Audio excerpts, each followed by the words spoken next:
TG. This is your last video of section 4.8 on complex numbers. Today, in this video, I'll demonstrate to you how first to graph complex numbers, and then secondly, how to find their absolute value. If you look in front of you, you have 4 problems that I'm going to graph on the grid provided. As you can see on the grid, it's a little bit different than a normal grid. The x-axis hasn't changed any, but our y-axis is basically where we plot our imaginary numbers. So this becomes 1i, 2i, 3i, 4i, negative 1i, negative 2i, negative 3i, negative 4i. But other than that, it just acts very similar to a regular graphing problem. So let me just show you how to graph these first of all. If I'm looking at number 1, I would take 3i, and that essentially means we start at the origin and go up to 3i, count up 3, and plot a point. So that would be your point that represents 3i on this grid. If I have a complex number like negative 4 plus negative 3i, that tells me I will start at the origin. I'm going to go over to a negative 4 and then down to a negative 3i and plot that point. That would be number 2. Negative 4 left, down 3i. Then number 3, we go over from 3, 4, 5, and then up to 2i. That would be your complex number 5 plus 2i. And then the last one I have here is at negative 1, negative 2i. So as you can see, it's a very simple process on how to sketch and graph these. The next thing I'm going to demonstrate to you is how to find the absolute value. Let's say if I put vertical lines on each side of these, that means the absolute value or the distance that value is away from 0. Now on the first one, it's fairly simple because we have 3i, which lies right on the y-axis. And as you can see there, it's how far away is that from 0? It's simply 3 units. So you'd say the absolute value of 3i is just 3. For our second one, however, it doesn't fall on an axis. So what we're going to do is draw a line from that point to 0. It's at an angle, so I'm not sure yet what that distance is.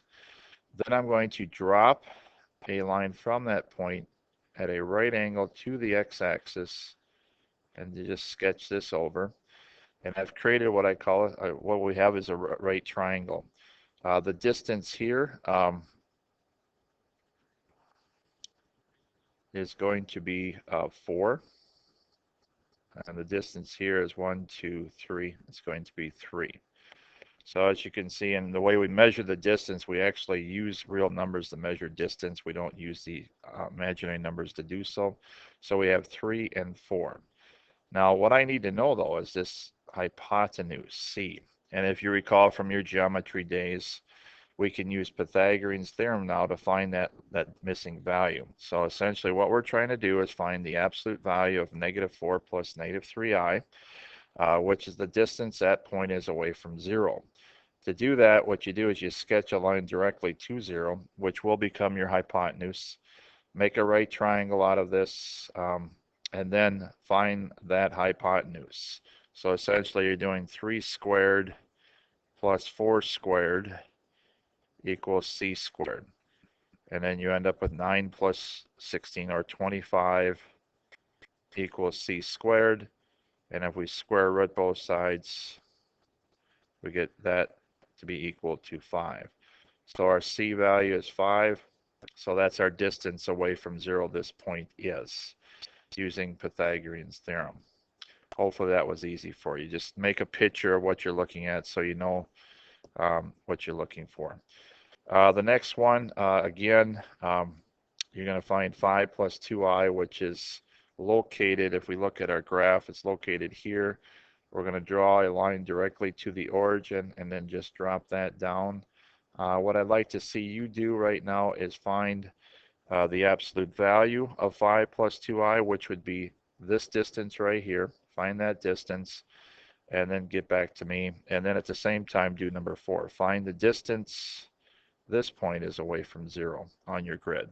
And I'll put it on pause and let you work through that. And when you come back, you can compare your answers to mine. Okay, welcome back. As you can see in front of you, I've worked out 3 and 4 for you. Again, make sure you can sketch the graph. You went over 5 up to plot the point. we're looking for the length distance from 0, which if you use the theorem, Pythagorean's theorem says it's the square root of 29. So that becomes your answer for number 3. That's the distance, or the absolute value of 5 plus 2i. Number 4, same thing. It's a small, it's in green over here, a smaller triangle. It's over 1 down 2. You can see I worked it out. That's the square root of 5, and that becomes your distance that -1 minus 2i is away from 0. So hopefully this helped you with absolute values of complex numbers. Good luck with this lesson.